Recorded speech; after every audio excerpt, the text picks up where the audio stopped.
next, the moment that you all have been waiting for. I am so excited to welcome up to the stage my friend Faal. Come over here. It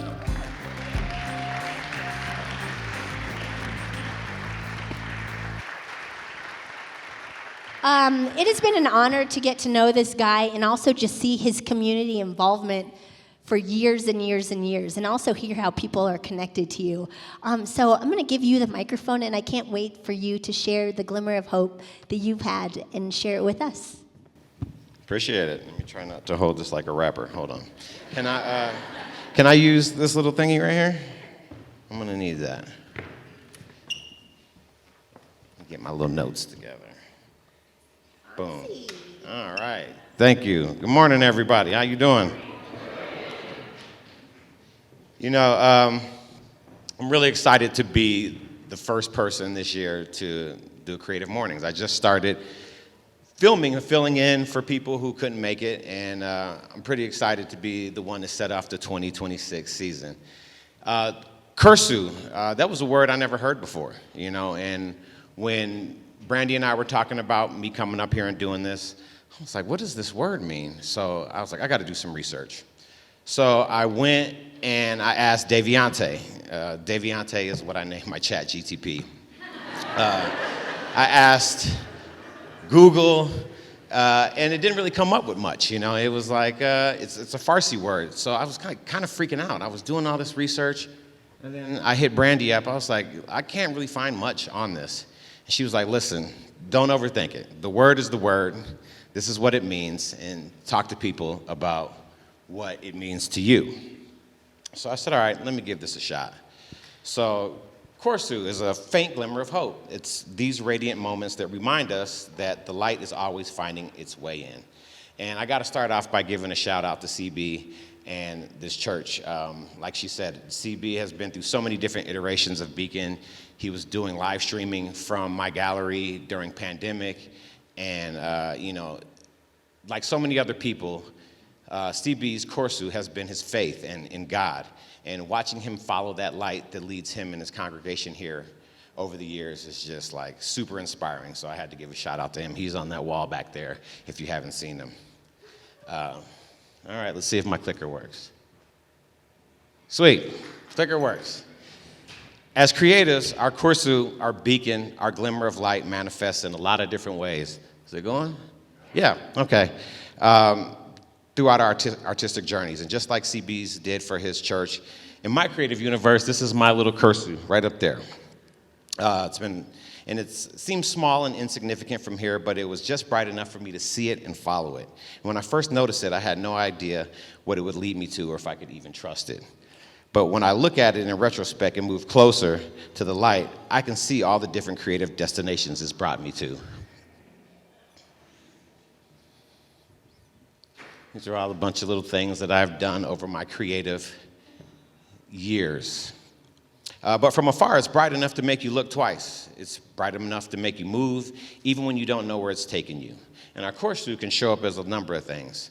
A random opportunity, one sentence somebody says, a new idea you can't shake, a heartbreak, a new responsibility, a door closing, and a door cracking open.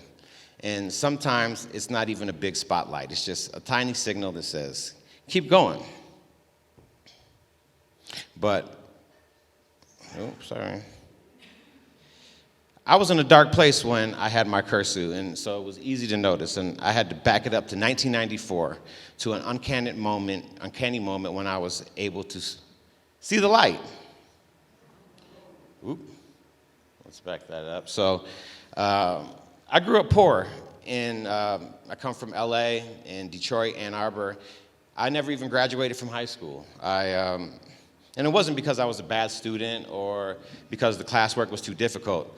It was really because when I was 16, I was having a party and I was trying to show people where I was taking the kegs. And on the way back to school, I was in a bad car accident. I ended up with a broken neck and a TBI. And when I finally made it back to classes, I just couldn't function. You know, nothing worked the same. I just didn't know where I was going. I couldn't sit still in class. And I spent my whole junior year in the hospital and rehab, and I had to learn how to walk again and just function normally. All I wanted to do was make art. I was spent time in the hospital just drawing and making rap music, So when I finally was able to make it back to class, none of the information, I was retaining it. I realized I was an artist. So I had to sit down with my administrator, Mr. Thornton. And Mr. Thornton, he tells me that I don't have enough credits to graduate with my class. And he says, I'm probably gonna have to do summer school. I'm probably gonna have to do a whole extra year. And I was like, I'm not doing that. And he asked me, so well, what do you want to do with your life? And I just tell him the truth. I say, listen, I'm an artist. I just want to draw. I want to make music. I want to continue to create. And he looked me dead in the eye and he said, that's not a real career option for Al. Those are hobbies. And then he goes, you should probably just get a job down at the Ford plant, at the assembly plant in Dearborn, like with all the other people who don't graduate from high school. And listen, I'm not knocking hard work, but he was basically telling me that's all I could be. And I was crushed, and because I knew there was a pinhole in the darkness, and I needed to find it. I was searching for my Koorsoo, and I needed to do something because at 18, I was about to become a father, and I had to find a way to support my daughter. And before I walked out of his office, he said, unless you want to do graphic design, and boom, that was... That was my glimmer of hope. I was like, okay, I can do that, I already loved to draw letters, and that was the first time that I was able to see the light, right? So I finessed my way into community college. I never graduated. It's not about what you know sometimes, it's who you know. And I knew the girl who worked in admissions, and she knew about my car accident, right? And she was like, you got your GED? And I was like, yeah, I got my GED. And I don't know if she either felt bad for me or she never looked into it, but lo and behold, I started my career or started studying graphic design and typography. My journey as an artist was just beginning, and I continued to draw and make graphic designs and motion graphics. And I was a rapper. I hold my mic like this, I started rapping, and then I was doing all that while I was managing professional football players. My cousin had went back-to-back Super Bowls and then got traded from the Rams to the Detroit Lions, where I was living at. And I used that platform to continue my artistic journey. Because what young NFL player doesn't want a second career in rap? Or need graphic design for their foundations or for the celebrity bowling tournaments. And I bought a camera. Started shooting music videos and documenting my life with these celebs and these athletes. Before there was YouTube and Snapchat, there was getitin.com. And getitin.com was kind of my own video blog. It was my vlog. I was, documenting everything from Super Bowl parties to Diddy parties. Yes, I was there. I went to a few of them. I didn't see any weird stuff. And it was my new creative outlet, People seem to love it and support it and want to be involved in the same way they are about social media now. And that was all great for my 20s. And I had lived in about 5 or 6 different major cities. I had seen it all. I had done it all, or so I thought. I had my head down for all those years, and I lost sight of my Koorsoo. But it just evolved into something different, just as I had. And now it was calling me to spread the light. And I was like, all right, I can do that too. So I landed in Denver in 2010. I was living in Atlanta, and I had just had a layover here, and I just got off the plane. I was like, I don't want to do football stuff anymore. I don't want to do celebrity stuff anymore. I just want to snowboard, and I just want to hike, and I want to do all kinds of stuff. And I felt like this place was the place for me because it was the one city I didn't know 1,000 people, right? I just wanted the fresh start to be my creative, adventurous self without all the stigma of having celeb friends and the debauchery that came with athlete management. But I quickly learned, wherever you go, there you are. I made a lot of friends. I know a lot of people in the city now. But I dove into my love for videography and filmmaking head first. I started shooting music videos for local groups like, oops, can I go back? Oh, going the wrong way, sorry. Yeah, I started shooting music videos for local groups like Lady Wu-Tang and The Food Chain and Contrast and Faux Chief and so many other rappers and other types of musicians. And eventually, that landed me a Westward Best Of Award in 2012. And Easy Media was born. I was like, well, I got to turn this into a company now. And that's how I knew that it was time for me to spread the light. That was my Koorsoo saying, you're not just here to create, you're here to help other people create too. And the wild part is that glimmer didn't come from darkness, it came from belief. But that year, life got real. I became a parent again. This time I was a solo dad, and I got full custody of my son when he was just 2 months old. His mother disappeared, and still to this day, we don't know where she's at. So I had to turn art into a business. I had no child care plan. I had nowhere to take this baby. I had no backup, and I know figure it out later. So a friend of mine, Celia, and I started Urban Media. It was a mix between her brand, Urban Brands, and my company, Easy Media, and at the Temple Building in 5 Points. We were like one of the first people in there.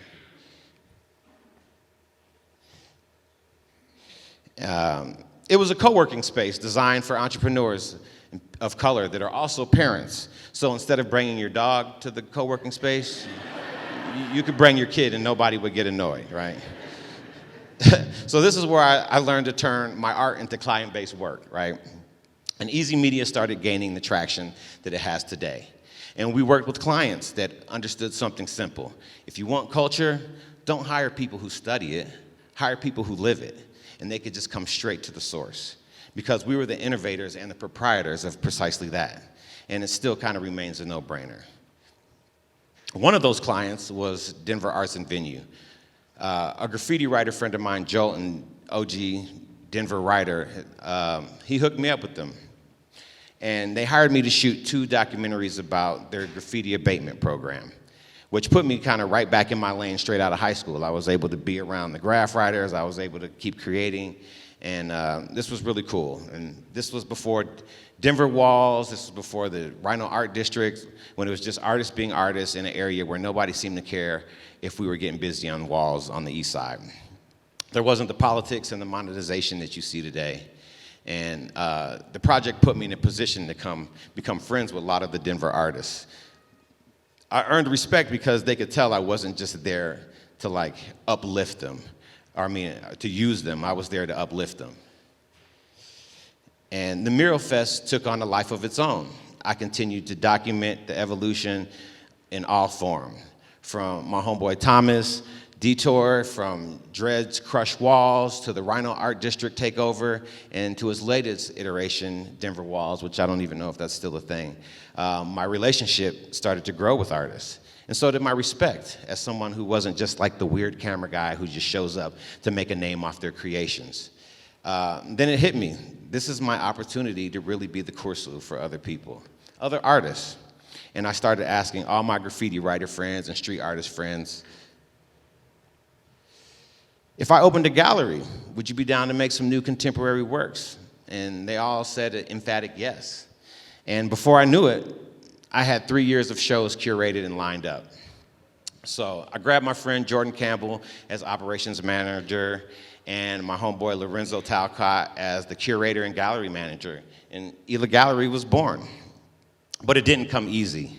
We had our grand opening 3 days before a mandatory pandemic lockdown. And being non-essential, we were not able to operate normally for the next 8 months. It was tough. I was like, what is going on here? I needed a little glimmer of hope for myself. Like, where was the Koorsoo when I needed it now? So we had to get real creative. You know, we did pretty much everything that we could do. Like, we were just thinking of just pulling stuff out of the air. Solo viewing experiences, anything and everything. But we persevered through ingenuity and grit. We listened to our community and implemented ideas from people that wanted to see us succeed, in addition to sticking to our own script. And it worked. Giving people a platform to participate in creating their own installations and input on curating their own shows made them all the more authentic. We put the egos aside. We left the snootiness and the better-than attitudes to the other galleries. And that allowed for better engagement and participation to everybody citywide. And when the pandemic let up, we just got back to normal, and we continued doing all of those things that worked for us. We were scrappy, and people seem to appreciate that. I even bought a few large format printers. We did print series when nobody else was allowed inside anywhere. Oops, did I go? I did that. Oh, we'll go back. Hold on. Okay, there's the print series. There we go.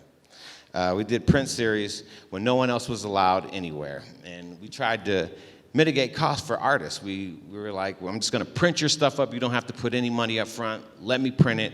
If we sell it, then I'll take a percentage, and that way we could put money in your pocket, because artists weren't able to operate either, just like our businesses. And we just wanted to be able to put on the highest quality art installations we could to make a profit for the artists and as well for ourselves. And that ended up earning us the title of one of the coolest, most authentic galleries of its kind.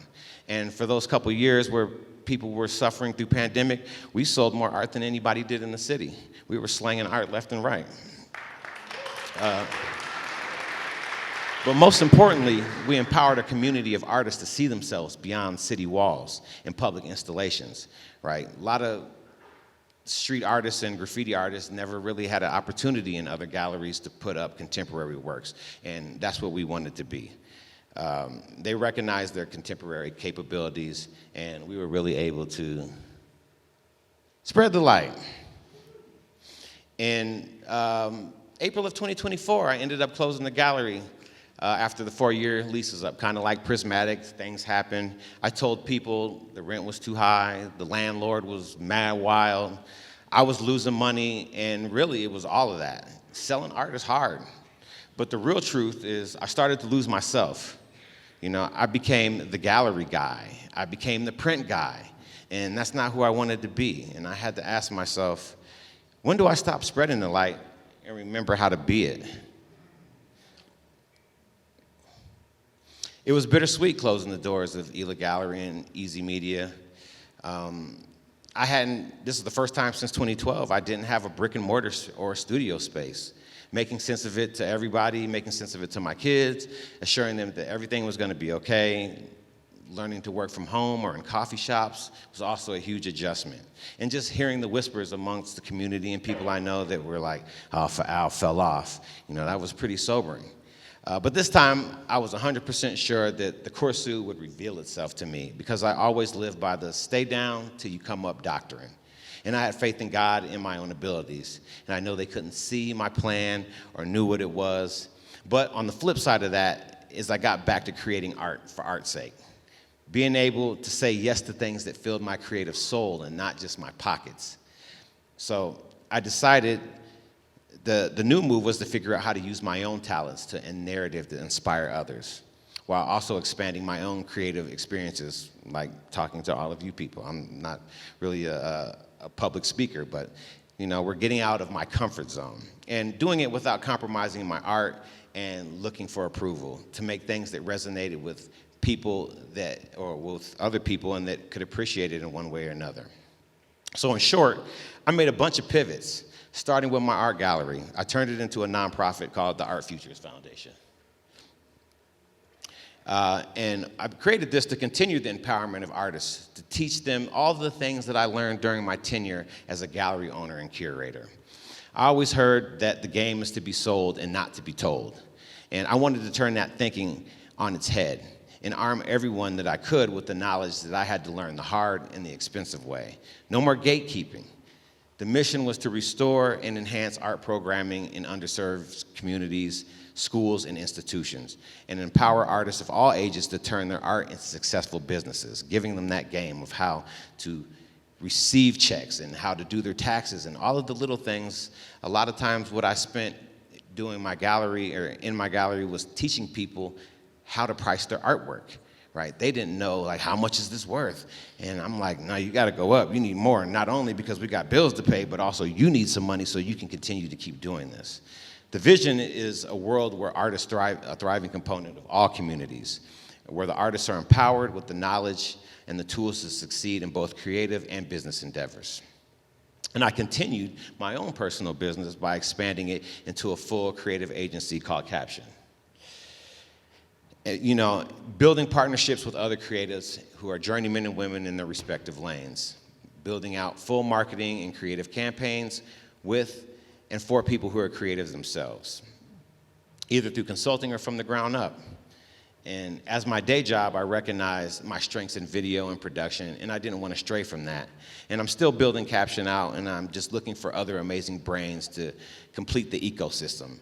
And it's way more fun doing things with other people. I've been doing all of this stuff by myself, right? And I was like, I don't want to do things by myself anymore. I want to find people that are like-minded and that I could work with. But it still kind of felt like spreading the light and not being the light. And it seems like my glimmer of hope again was leading me in a different direction. In spring of 2025, I bought a new camera. Not a video camera, but a photography camera. Something I had only dabbled in before. Come on. There we go. I can take fundamentally good photo because I understand aperture, shutter speed, ISO, and framing. And I had gotten lucky before and managed to capture some pretty amazing shots. But it was never consistent enough for me to consider myself a photographer. And as Koorsoo would have it, I was about to change all of that, and I didn't even see it coming until recently. I'd always had a love for adrenaline and adventure, going the extra mile or staying an extra few hours just to get the shot, and that had become my thing over the years. Just going deeper into places to find crazier things I could photograph. And it was always like a big dream of mine to work for National Geographic. I just didn't know how to do it. I had watched every David Attenborough special, and I felt like, I can do that.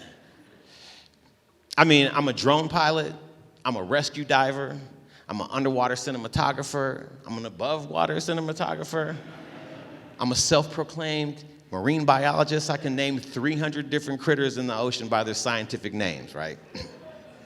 So why not? Who wouldn't use me on a research expedition? They all need cameramen, and I thought, doesn't BBC need a diversity hire? Like, come on. I'll sit in the jungle in a tree for 3 months and get the shot of the elusive jaguar if I got to. Just put me in the game, So I got a national park pass, and I began to travel and shoot everything I could, videos, photos. And I started to notice something, that on my travels to these parks and these places, I was the only person that looked like me. I'm sure there's some people out there, but I never seen them, And I already knew about socioeconomic disparities that keep certain demographics from visiting places like Yellowstone or Arches National Park.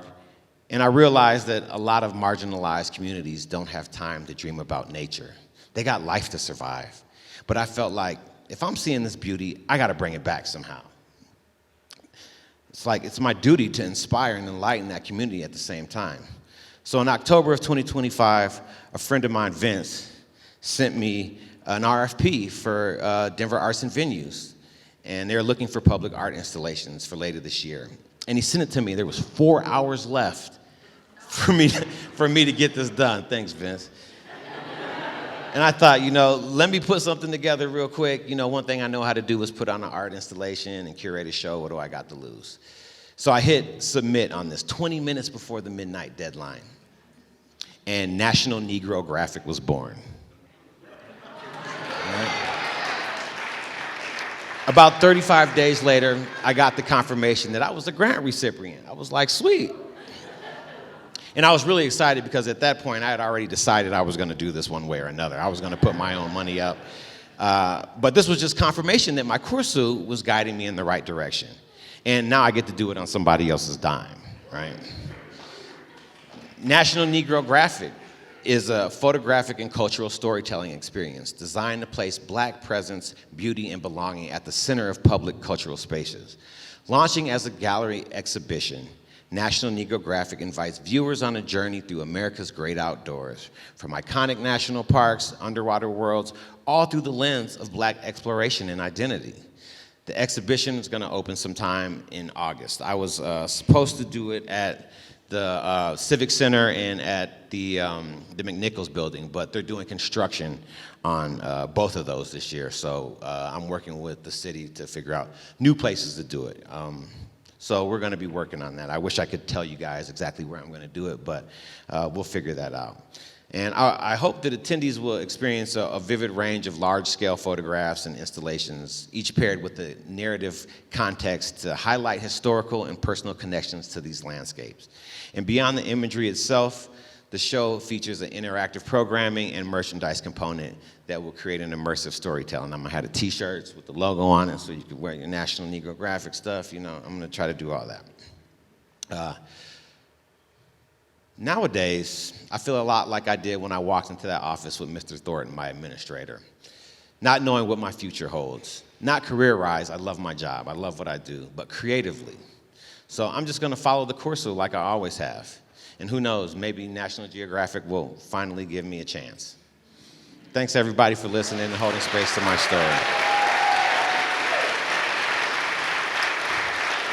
If you want to get a hold of me for any reason at all, video production, nonprofit stuff, art consulting, or just want to know where you can find the National Negro Graphic stuff, pull your phone out, hit the little bloop bloop right there, bloop me, and add me. And I just want to say, before I get off being the first person this year, I just want to say, you know, I just got to denounce ICE and say free Palestine. That wouldn't be, you know.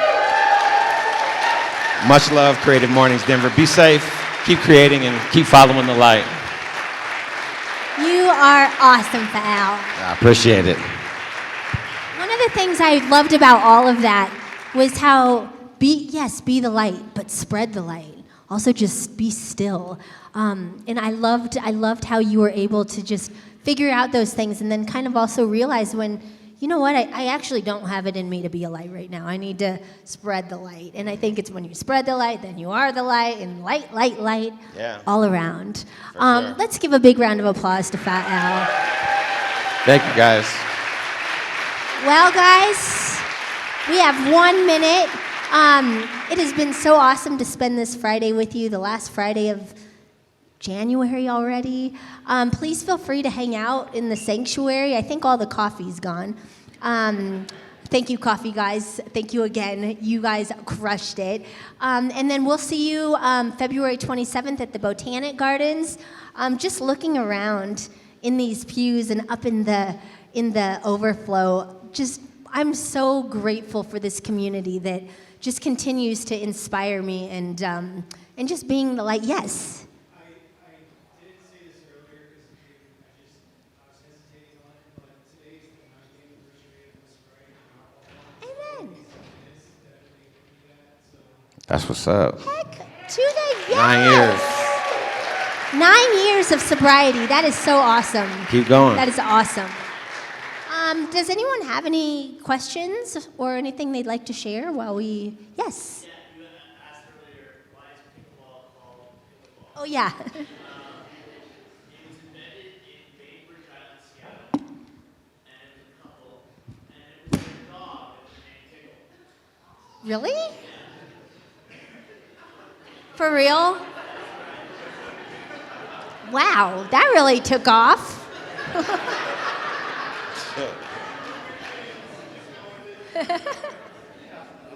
Anything else, guys, before? Yes. All of them, except for urban media. But I still work with Celia. She's dope. She still's got urban brands, and she's actually like a DJ now too. You know, it's so funny how everybody who's a creative just continues to keep spreading whatever direction they go. I'm still just a video guy. I'm still a creative guy, and I've the kind of OG in the game now, especially for like I'm falling into my big homie mode, right? So a lot of the people that I know, I'm answering questions, I'm doing consulting. I haven't been able to make money off it yet, so it's philanthropic, but like I said, I still just want to be able to help everybody that I can with the stuff that I learned by just going through it, you know? Go through it. Go through it. Love it. Well, this concludes our program, guys, but you are welcome to just stay and absorb the beautiful light and go out into the world and be the light and shine the light and spread the light. And then hopefully we'll see some of you guys at Analog Salon this coming up Thursday, where I will share my love songs that shaped my life. Okay. I have one spoiler alert. The first one is a song that I sang when I was 4 years old that goes, What would you do with the drunken sailor? What would you do with the drunken sailor? What would you do with the I know that drunken one. sailor early in the morning? Spoiler alert. That was dope. Thank you, you guys. Have a wonderful weekend.